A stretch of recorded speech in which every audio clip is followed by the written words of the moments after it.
Kenya के कृषि क्षेत्र का आधुनिकीकरण करने के लिए हमने $250 मिलियन की लाइन ऑफ क्रेडिट प्रदान करने का भी निर्णय लिया है। जो आपने कहा है, मैं सिर्फ वो कीनिया का प्रेसिडेंट आज जो गए हैं भारत के अंदर, मैं सिर्फ उनकी बात सिर्फ इसी टॉपिक इसी रेफरेंस के साथ करना चाहता हूं। उनको $251 मिलियन की क्रेडिट लाइन दी गई है।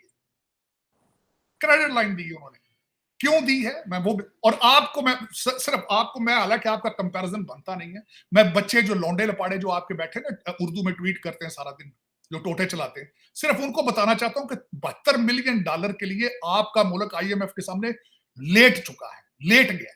हिंदुस्तान कीनिया के अंदर $250 मिलियन की इन्वेस्टमेंट कर रहा है और कीनिया के जो प्रेसिडेंट है वो इस टाइम इंडिया के अंदर मौजूद है और उनका कहना है कि PM Modi thank you so much, आप जैसा कोई नहीं। अभी जो वजीर आजम है वो हिंदुस्तान गए हैं और इंडिया से कहा कि भाई हमारे मुल्क में इन्वेस्टमेंट करो। इंडिया ने बहुत सारे सेक्टर्स के अंदर इन्वेस्टमेंट करने में हामी भी भरी है। मेडिकल के सेक्टर, अच्छा यूनिवर्सिटीज़ तामीर करने के लिए, स्कूलिंग निज़ाम के लिए। क्या लगता है मौजूदा टाइम के अंदर क्या इंडिया इतना पावरफुल है कि किसी भी मुल्क को डेवलप की तरफ लेके जा सकते हैं? मैं यहाँ पर मेरा दिल का दर्द ये है कि बाहर की इन्वेस्टमेंट सारी इंडिया में जाती है और इंडिया इतना पावरफुल हो गया अब कि वो दुनिया में जाकर अपनी इन्वेस्टमेंट कर रहा है। तो भाई हमारे पास बाहर से इन्वेस्टमेंट नहीं आ रही। अभी कुछ टाइम पहले की बात की है, सऊदी अरेबिया ने कहा था कि भाई मैं $25 बिलियन की इन्वेस्टमेंट करूंगा, ऑयल रिफाइनरी लगाऊंगा यहाँ पर, लेकिन कुछ भी नहीं हुआ। दोस्तों, भारत रिव्यूज में आपका स्वागत है। दोस्तों, केन्या के राष्ट्रपति विलियम सामोई 3 दिन के दौरे पर भारत आए हुए हैं और उन्हें इस दौरान मंगलवार को राष्ट्रपति भवन में सेरेमोनियल वेलकम भी दिया गया। केन्या के राष्ट्रपति ने भारत को अफ्रीकन यूनियन को G20 का सदस्य बनवाने के लिए धन्यवाद दिया। देखिए, अगर आर्थिक संबंधों की बात करें तो साल 2010-2011 में केन्या ने भारत से $2.3 बिलियन का सामान इंपोर्ट किया था और तब से यह import year by year increase हो रहा है। भारत केन्या के लिए छठा सबसे बड़ा ट्रेडिंग पार्टनर है और सबसे बड़ा निर्यातक देश है। केन्या भारत से दवाइयां, स्टील, मशीनरी और ऑटोमोबाइल्स आयात करता रहता है और कल भारत ने केन्या को $250 मिलियन का लाइन ऑफ क्रेडिट अपने कृषि क्षेत्र के आधुनिकीकरण करने के लिए देकर मदद की। दोस्तों, भारत बहुत से छोटे अफ्रीकन और एशियन कंट्रीज को फंड देकर हेल्प करता रहता है। अब यह बात पाकिस्तान मीडिया में की जा रही है कि अगर भारत दूसरे देशों की मदद कर सकता है तो पाकिस्तान की क्यों नहीं। अब उन्हें कौन समझाए कि जैसे उनकी हरकतें हैं उन्हें मदद नहीं बल्कि हर जगह से लात ही मिलेगी। आइए देखते हैं पाकिस्तान मीडिया में इसको लेकर क्या बात हो रही है। जो आपने कहा है, मैं सिर्फ वो कीनिया का प्रेसिडेंट आज जो गए हैं भारत के अंदर, मैं सिर्फ उनकी बात सिर्फ इसी टॉपिक इसी रेफरेंस के साथ करना चाहता हूं। उनको $251 मिलियन की क्रेडिट लाइन दी गई है। क्रेडिट लाइन दी है उन्होंने, क्यों दी है मैं वो और आपको मैं सिर्फ आपको मैं, हालांकि आपका कंपैरिजन बनता नहीं है, मैं बच्चे जो लौंडे लपाड़े जो आपके बैठे ना उर्दू में ट्वीट करते हैं सारा दिन, जो टोटे चलाते हैं, सिर्फ उनको बताना चाहता हूं कि $72 मिलियन के लिए आपका मुल्क IMF के सामने लेट चुका है, लेट गया है। और उन्होंने कीनिया का उसको $251 मिलियन की क्रेडिट लाइन दी। और सिर्फ डिफरेंस क्या है? सिर्फ एक डिफरेंस है, उनके पास तालीम, आपके पास तालीम नहीं। आपने तालीम के साथ बाइकाट कर दिया, आपने सिविलाइजेशन के खिलाफ बाइकाट कर दिया। आपका मौलवी मस्जिद में बैठ के बता रहा है कि 700 सेंचुरी का इस्लाम नाफिज किया जाए पूरी दुनिया में। आपको बताया कि तीसरा टेन्योर भी 3 स्टेट से 4 स्टेट्स में PM मोदी जो है इलेक्शन जीत चुके हैं। सिर्फ आज अगर हम देखें तो कीनिया के प्रेसिडेंट हिंदुस्तान आते हैं और कहते हैं thank you so much PM Modi. हम देखें तो उन्होंने $250 मिलियन की कीनिया में इन्वेस्टमेंट करने का कहा है कि इंडिया ने कहा है कि हम $250 मिलियन की इन्वेस्टमेंट करेंगे, इंफ्रास्ट्रक्चर को, हेल्थ को, एजुकेशन को प्रमोट करेंगे, वहाँ पे चीजों को बेहतर करने की कोशिश करेंगे। नहीं, देखें, इसमें ये है कि आपकी जो गवर्नमेंट है वो स्टेबल होनी चाहिए। इंडिया में उनकी जो पॉलिटिक्स है, जो उनमें डेमोक्रेटिक उनका एटीट्यूड है वो बहुत अच्छा है। वो एक चीज को लेके चल रहे हैं, वहाँ पे भी करप्शन है, लेकिन वो ऐसा ऐसा उस चीज को वो प्यूरिफाई कर रहे हैं, ओवरकम कर रहे हैं, सारा कुछ हो रहा है। यहाँ पे वही बात है कि अगर अच्छी लीडरशिप, अच्छा विजन मिल जाता है तो फिर अगर एक मेरी ये करप्ट सियासतदानों से गुजारिश है कि आप करप्शन करते हैं, खुदा का खौफ करें, चलो इतना ही कर दें, मुल्क का पैसा मुल्क में रख लें, बाहर ना लेके जाएं, ताकि मुल्क के जो सोर्सेज हैं वो यहाँ पे यूटिलाइज हों, तो फिर हमें इससे भी बहुत ज्यादा फायदा हो सकता है। आपको पता है इस टाइम मेडिसिन कौन सबसे ज्यादा बना रहा है? जाहिर है, रॉ मटेरियल मेडिसिन का सबसे ज्यादा उनके पास है, तो हमें भी उनसे लेना पड़ता है। अब चलो उनके साथ यही आप बेहतर कर लें कि वहां से डायरेक्ट ले लें, वो हमें दुबई से के रास्ते लेके आके महंगा पड़ रहा है और यहाँ पे दवाइयों के लिए मरीज जो हैं वो बेबस हो गए हैं, ले नहीं सकते मेडिसिन। क्या है, बस यही है कि खुदा का खौफ करें और मेडिसिन में कितने लाख लोगों को फ्री मेडिसिन प्रोवाइड कर रहा है इस टाइम मोदी। हम कहते हैं मोदी अच्छा नहीं, मोदी ऐसे है, मोदी ऐसे। सर दुनिया भर में मेडिसिन जा रही है, वो भी बहुत सस्ती दामों में। वो कहता है इंसानियत पहले, इंसान बचेंगे तो दुनिया हमें देखेगी। सर क्या वजूहत है, उसका विजन ही अलग किस्म का है। नहीं, ये नहीं है मोदी अच्छा नहीं है, वो तो एक आरएसएस का बंदा है ना, उनको तो विजन ही हो रहा है। असल चीज है आपको आपकी पॉलिसी जो है, गवर्नमेंट की पॉलिसी, जो आपके थिंक टैंक्स हैं उनकी पॉलिसी, अगर आप वो सोचते हैं अपने मुल्क का अच्छा सोचते हैं तो फिर जाहिर बात है जो आपकी लीडरशिप है, जो इसमें एग्जेक्टिव में बंदे हैं, मतलब सीएम है, पीएम है, तो वो अगर उस रोड मैप को फॉलो करता है तो फिर कोई मसला नहीं है। सर अगर मोदी अच्छा नहीं है तो उसकी पॉलिसी कैसे अच्छी हुई? अगर मोदी आरएसएस का है तो वो दुनिया के लिए क्यों सोचता है, अपने मुल्क के लिए क्यों सोचता है? आज उसका मुल्क 5वीं बड़ी इकोनॉमी कैसे बन गया? देखिए, पॉलिसी मेकर और होते हैं, इनका काम होता है उस पर इम्प्लीमेंट करवाना और अपने सफारतकारी को बेहतर करना, ये होता है। बेसिकली इंसान मोदी अच्छा नहीं है, उसका विजन अच्छा नहीं है, मुस्लिम के लिए अच्छा नहीं है वो, लेकिन बात वहीं पे उनके थिंक टैंक्स अच्छे हैं, उनकी पॉलिसीज अच्छी हैं, उनकी सफारतकारी अच्छी है।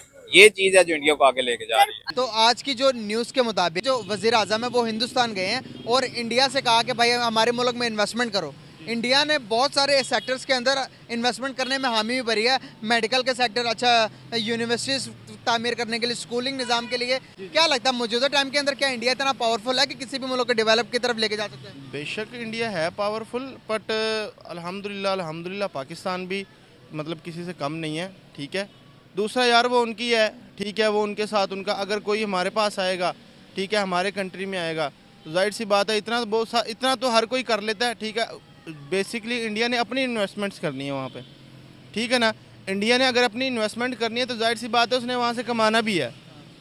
तो हर कोई कमाता विदाउट बेनिफिट, तो हम दोनों बात भी नहीं कर रहे ना। वही तो बात है ना कि मैं भी आपसे वही बात कर रहा हूँ कि इंडिया ने वहाँ पे जो है इन्वेस्टमेंट करनी है तो उसने वहाँ से कमाना भी है, तो उसको अपनी लालच है। हिंदुस्तान कीनिया के अंदर 250 मिलियन डॉलर की इन्वेस्टमेंट कर रहा है और कीनिया के जो प्रेसिडेंट है वो इस टाइम इंडिया के अंदर मौजूद है और उनका कहना है कि PM Modi thank you so much, आप जैसा कोई नहीं। क्या वजूहत है कि वो इंफ्रास्ट्रक्चर पे डेवलपमेंट कर रहे हैं, हम वहाँ जाके कीनिया में करेंगे, मेडिकल पे करेंगे, हेल्थ पे करेंगे, फिर एजुकेशन पे करेंगे? सर क्यों, क्या वजूहत है कि इंडिया हर जगह पे अपनी इन्वेस्टमेंट भेज रहा है? असल में इंडिया वाले जो है ना, इंडिया के लिए काम करते हैं, अपने मुल्क के लिए काम करते हैं। हम अपने मुल्क के लिए काम नहीं करते, हम सिर्फ अपने पेट के लिए काम करते हैं, ठीक है। पाकिस्तान में तरक्की करने की ना वजह तो यही है कि हम भी ना पाकिस्तानी सिर्फ उस वक्त बनते हैं जब कोई क्रिकेट मैच हो या कोई ऐसे हादसा हो जाए, वो 1-2 दिन के लिए होता है। उसके बाद कोई पाकिस्तानी नहीं है, सब अपने आप के लिए करते हैं, चाहे कोई पॉलिटिशियन है, चाहे कोई भी शोबा है। अभी तक नहीं देखा। सर तीसरी बार हिंदुस्तान के PM prime minister Narendra Modi आ गए हैं, मतलब तीसरी टेन्योर में भी उनको सिलेक्ट किया गया है। सर क्या ऐसी बात है उस बंदे में कि दुनिया कहती है कि thank you thank you thank you thank you so much, और आज जो है तीसरी बार वो अपने मुल्क में भी आ गए? क्या वजूहत है? असल में उसने काम बहुत किया है अपने लोगों के, अपने मुल्क के लिए। वो काम करते हैं ना, हम काम नहीं करते, इसलिए वो बार बार जो है ना आ रहा है। हमारे मुल्क में ना तो कोई आने देता है, किसी का टेन्योर ही नहीं पूरा हो रहा। पाकिस्तान देख रहे, जब से पाकिस्तान बना है आज तक कभी किसी का टेन्योर पूरा नहीं हुआ। कि पूरी दुनिया के अंदर अभी आप देखेंगे हर एक कंट्री के अंदर कोई ना कोई वज़ीर आज़म, कोई ना कोई उस मुल्क का सदर विजिट कर रहा है, लेकिन पाकिस्तान के अंदर बहुत टाइम हो गया कोई विजिट नहीं कर रहा। अभी की बात है हिंदुस्तान ने कहा कि करोड़ों रुपए के, बिलियनों डॉलर्स की इन्वेस्टमेंट करेगा, तो हमारे पास कोई क्यों नहीं आता और हम कहीं इन्वेस्टमेंट नहीं कर पाते, ना बाहर से हमारे पास इन्वेस्टमेंट आ रही है? कैसे देखते हैं इन चीज़ों को? देखिए जी, आपका एक बहुत अच्छा सवाल है, लेकिन आप इसको देख लें कि हमारे वज़ीर आज़म जब बैठेंगे तो उनके पास कोई आएगा, या हमारा जो स्टेट होगा उसके पास कोई आएगा। आपने इंडिया के बाद के, इससे पहले आप देख लें G8 का समिट इंडिया में हुआ, इससे पहले इंडिया ने वर्ल्ड कप किया है, G20 का समिट इंडिया में हुआ, अभी रिसेंटली वर्ल्ड कप वहाँ हुआ है। और इसके अलावा जो है ना इंडिया ने 2 महीने पहले स्पेस पर अपना शटल भेजा था। तो हमें उनसे ठीक है जो भी है, लेकिन उनको देखना और सीखना पड़ेगा। हम आया बैनुल-अक़वामी सतह या जियो पॉलिटिक्स के हवाले से बैनुल-अक़वामी सतह पर हम क्या दे रहे दुनिया को? हमारे पास क्या है कि हमारे पास कोई है हमारे पास, इसमें कोई शक नहीं है। लेकिन हमारे अपने जो इंटरनल पॉलिटिक्स है या हमारे अपने जो खींचातानी है, जिसकी वजह से दुनिया नई आने को तैयार नहीं है। ख़ास तौर पर अगर आप पिछले 1 साल का पॉलिटिक्स देख लें, जिसके अंदर हम लोग जो है ना दिवालिया के करीब होते होते रह गए, जिसके असरात अभी भी है और उससे हम निकले नहीं हैं। दुनिया में चीज़ें कम हो रही है, हमारे यहाँ कम होने की वजह से बढ़ रही हैं। और बाकी रहा जो हमारा, क्योंकि दुनिया में जो हेड ऑफ स्टेट ममालिक के विज़िट करते हैं, वो उनके उस ममालिक के फ़ॉरेन पॉलिसी, फ़ॉरेन ऑफिसेज़ के काम होते हैं। हमारे फ़ॉरेन ऑफिसेज़, हमारे फ़ॉरेन मिनिस्टर, हमारे जो है ना पॉलिसीज़ क्या कहती है। हम एक मिसाल आपको अभी दे दें कि जैसे हम लोग PIA को जो है ना आउटसोर्स करने जा रहे हैं, ठीक है। पाकिस्तान में तो चल रहा पे हाँ, उन्होंने जो पहले यह था कि जब उन्होंने इंटरनेशनली जो होता है उसको मार्केट में भेजे, तैयार करके दिया, पा जाए कौन लेने के लिए, कोई आया नहीं। फिर फ़ेज़ 2 पर वो चले गए, उन्होंने ख़ुद 5 से 6 ममालिक को भेजा कि भाई हम इसको आप आ जाए, हम इसको आउटसोर्स करने के लिए तैयार है। लेकिन उनकी तरफ से क्या रिप्लाई आया, आप देख लें कि मतलब 1 महीने के अंदर 2 से 5,000 फ़्लाइट्स कैंसिल, शेड्यूल फ़्लाइट। तो ये सारे चीज़ें हैं। हमें चाहिए कि हमें दुनिया के साथ कम्पीट करना चाहिए। ख़ास तौर पर जो 21वीं सदी के अंदर चैलेंजेस हैं, 21वीं सदी टेक्नोलॉजी चैलेंजेस है। टेक्नोलॉजी चैलेंजेस है, 3G बल्कि अभी 5G, second generation, 5th war, ये सारे कुछ है।